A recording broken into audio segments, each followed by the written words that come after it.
La foi qui me fait vivre.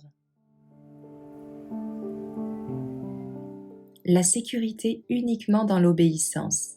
Le 21 novembre. Se tenir comme les braves. Car les yeux du Seigneur sont sur les justes, et ses oreilles sont attentives à leurs prières. Mais la face du Seigneur est contre ceux qui font le mal. 1 Pierre 3, verset 12. Aucun homme n'est en sécurité pendant un jour ou une heure sans prière. Nous devrions particulièrement implorer le Seigneur pour avoir la sagesse de comprendre sa parole. Elle nous révèle les ruses du tentateur, les moyens de lui résister avec succès. Satan est expert dans l'art de citer les Écritures, de placer sa propre interprétation sur les passages, ce par quoi il espère nous faire trébucher.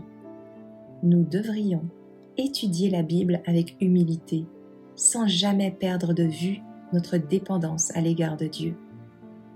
Bien que nous devions constamment nous prémunir contre les manœuvres de Satan, nous devrions prier continuellement avec foi. Ne nous soumets pas à la tentation. Lorsque Balaam, séduit par la promesse de riches récompenses, pratiqua les enchantements contre Israël et chercha par des sacrifices à l'Éternel à invoquer une malédiction contre son peuple, l'Esprit de Dieu interdit le mal qu'il désirait prononcer.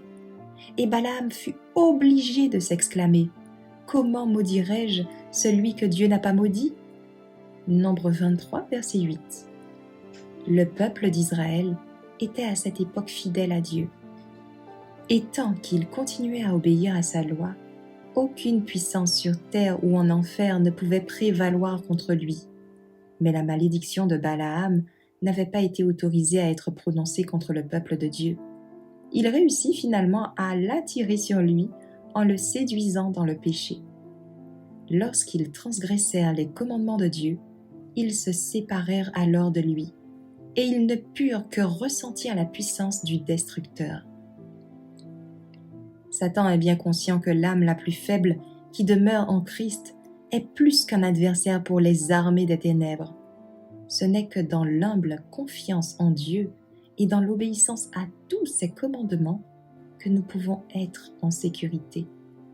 Que personne ne se trompe en croyant que Dieu lui pardonnera et le bénira alors qu'il foule aux pieds l'une de ses exigences.